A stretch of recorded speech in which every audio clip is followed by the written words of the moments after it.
Hi everyone, I'm Denise Merrick and you're watching Daytime. Coming up on today's show, Sandy Grant will join me to give you a surprising inside peek at what goes on behind the scenes of the show. And Leslie Wong Interiors will be here with ideas to decorate your space. First, Zoe and Paul from Lotus Home Interiors are here with the top things to remember when renovating your main floor so that you can live with what you love. Welcome to the show. Thank you. Thank you. Thanks for having us. Lotus Home Interiors, that's your slogan, live with what you love. That's Where right. did you come up with this? I came up with it when I Zoe's was idea. coming up with the logo and the name of the company. Because we do design, decorating, and renovations, we had to come up with something all-inclusive. So. And it makes sense. Who doesn't want to live with what they love? I mean, life goes in a blink, and so might as well surround yourself with luxury and a space you enjoy being in. And speaking about these spaces we enjoy, we're going to see some fabulous before and after pictures of a home that you renovated. So I'm going to call for the first picture right now, and this is a before picture of the kitchen. So tell us about this space, and what did you see when you first walked in? It was a very typical 80s model home located in Whitby. And it was just a small kitchen with a family that wanted to stay in their home rather than sell and move, and just wanted their dream space. And open concept is very popular, and so we took out a couple of low-bearing walls and gave them what they wanted. And so this is the line drawing right here. That's what you call it, a line drawing? That's correct, yes. And so this would be the first step in doing the renovation, would it? Actually, the first step would probably be the budget. That's right. You have to know what budget you're working with first. Absolutely. And then once you determine this, you create this space. And let's take a look at the after picture of when it was brought to life. Look at that. It's so hard to believe that's the same space. That's right. When you walk into a room, do you automatically see this because you've been doing it for so long? Yeah, we both do. Yeah, we do. We're very visual. So we can visualize how the space should look once it's finished, but we have to give that to the client in drawings and in design plans. And let's go back to the budget. Why is it that people are so reluctant to give a budget? So is it because we're thinking, oh, my budget's too low, I'm sort of embarrassed to share it with you? Or what's the thought process typically? Well, some of the feedback from our clients is they want us to bring the budget to them. They feel that if they provide us with a budget, that we may just build as little as we can within that budget, and really the budget's really important, so we know whether they, with their dream, whether we can do it or not. Yes, and it's opposite of that. You know, if you tell us you want to do a $20,000 kitchen opposed to a $50,000 kitchen, your finishes are going to be much different, and all of your options are going to be different. So I heard you were telling me before we started the segment that you said that you actually asked a client to wait for one more year so they could save for their dream kitchen rather than just doing it now in bits and pieces. Is that what you would typically recommend, is to not do these grand designs in bits and pieces? Absolutely, yeah. We would rather see the client, rather than, fudge it together, to wait another year or 2 years and save the money so that they have the right budget, and that way the kitchen is done the way they want it to be done. Okay, let's take a look at the next before picture. And that's not a bad space, but you were wanting to open it up. And so you took a look at that, and then I think we have another line drawing. yes, so the kitchen was right in the middle of that entire space. There was a wall that separated this living room, the kitchen, and then there was a dining room on the other side. So taking out those two walls just pretty much opened the entire main floor for the client, which is what everyone wants to do. People used to cook in the kitchen, entertain in the dining room, watch TV in the family room, but that's not how people live anymore. Everyone lives together. While you're cooking, your kids are sitting at the island doing homework, maybe your husband's watching the football game, but you're all together as a family. It's very different now, and that's why we're generally blasting walls out and making it one big living space. And so let's take a look at the stunning after picture. This just blew me away. Look at how gorgeous that is. Talk about the elements that went into creating this cozy look afterwards. So basically, when these clients came to us, what they wanted was full project management, start to finish. They wanted a design plan. They wanted the renovation done. And they wanted all the decorating done in one spot, which is what Lotus Home Interiors offers. So they just come to our design studio in Brooklyn.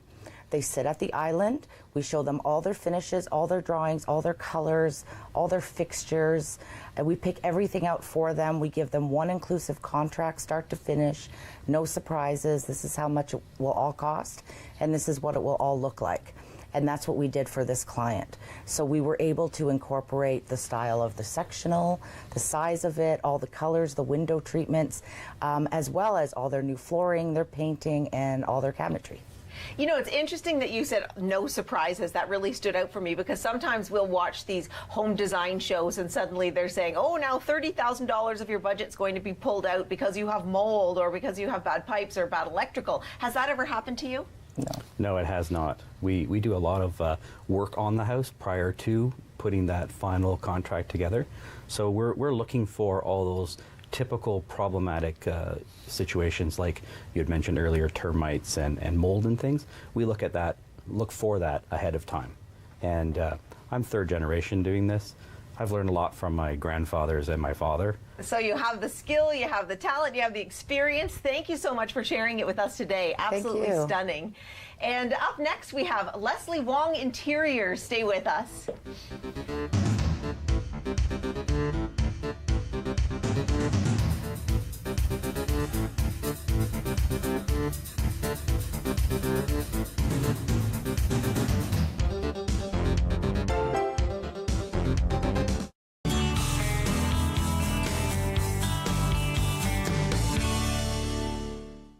Welcome back to Daytime. How do you decorate an open concept kitchen and living room area so that everything flows beautifully from one room to the other?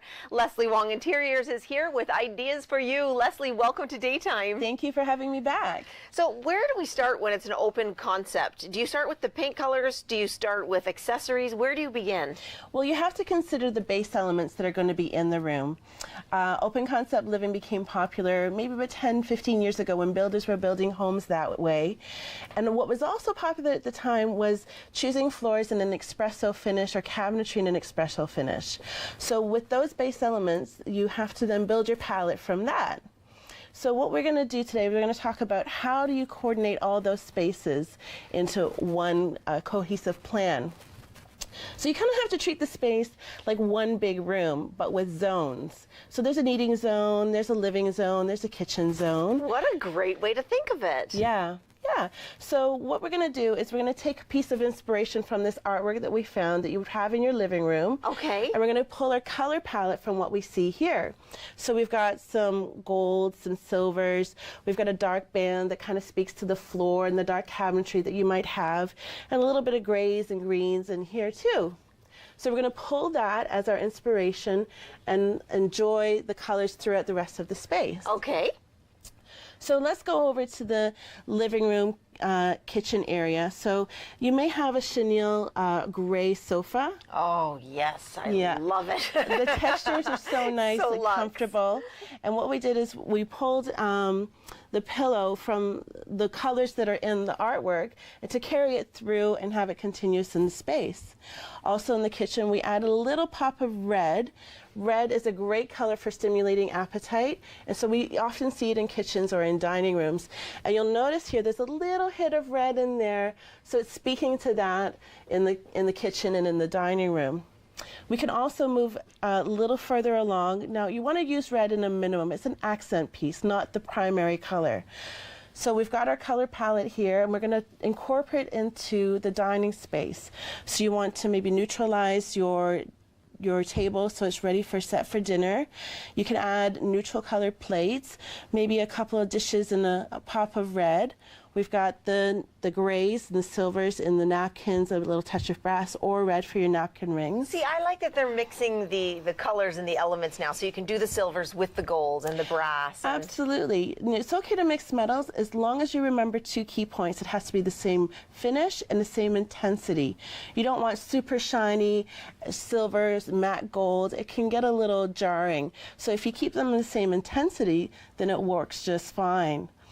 Also, what's new that viewers might consider now is adding wallpaper to lux up the space in a dining room. That space is special. A spacious space is special. We use it for special occasions. And so by adding a nice wall vinyl or wallpaper to the wall, you really luxe up the space. So wallpaper's back, because I know it was in, then we peeled it all off, we repainted, and now we're putting it back on. We are. It really adds an element of texture to a space, and again, that luxe feeling. So it's okay to mix our metals. It's okay to add a little bit of pop of color, especially red, but in small doses. Isn't that something? And so when you're looking at that open concept, the three main pockets that you were looking at again, so you have the eating area, which is the kitchen. Yeah. And then you have the dining room. Yeah. And then for the living room, would you ever consider putting pillows on your kitchen chairs that were similar to the living room, or do you want to actually have a distinct difference where it's similar but different? Right. So keep in mind your furniture, the color of your furniture. You don't want to force the situation. You don't want to force color into somewhere that it doesn't really belong, because you will have a lot of heavy elements with the cabinetry if it's dark in that kitchen area, and your table and chairs might be dark as well. So maybe just keep a color as accents on your wall art or placemats. We've got coasters here and with a little bit of red. And your dishes too can come in and bring that color in as well. And the other thing you mentioned, you said it was about 5 or 10 years ago that espresso was the color of the cabinetry and the flooring. Has that changed? Is the trend something different now? We're going to softers. So we call it more a grayish. That's a new sort of term we have today. A little bit of gray, a little bit of brown base, but it's a little bit softer than what we're seeing in the espresso finish. I think a lot of people found maintenance of espresso finish a little bit tricky. It seems to show dirt and dust a little bit more and footprints, especially on your flooring. So we're kind of tending to pull away from that a little bit. Isn't that interesting and so true, because I have the dark hardwood floors. And coming up from the break, we have more with Leslie Wong, and she's going to show us how we can create a bedroom sanctuary. So stay with us, because we all need that sanctuary. Oh, yes, yes. I love going into my room.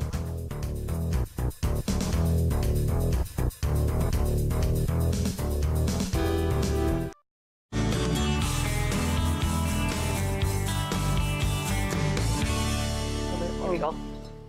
Welcome back to Daytime. The master bedroom is often the last place we decorate, yet we spend so much time there. Leslie Wong Interiors is here to help you create a bedroom sanctuary. So it's so true, isn't it? Because even in your world, do you find that people say, okay, let's decorate the living room? And yeah, it's almost like they get decorated out, or they don't know where to start, or maybe run out of budget. So there's an easy way around that. We can often go to big box stores and get a bed in the bag. It has your comforter, accent pillows, perhaps sheets, and you can pick a wall color from the base of that bed in a bag. So it's kind of done for you. But today I thought we could shake it up a little bit. Yes, let's shake it up. Yeah. So what we want to do is establish base elements again. So maybe white bedding and maybe white walls or off-white. And look at this. Yes, again. It sort of looks like, what do you call it, a birch tree. It does. It's got movement and texture and a little bit of sparkle in there for making it fancy. But these base elements, you can change your room up and keep your white bedding, keep your soft colored walls, and mix and match whatever season, whatever feel you want.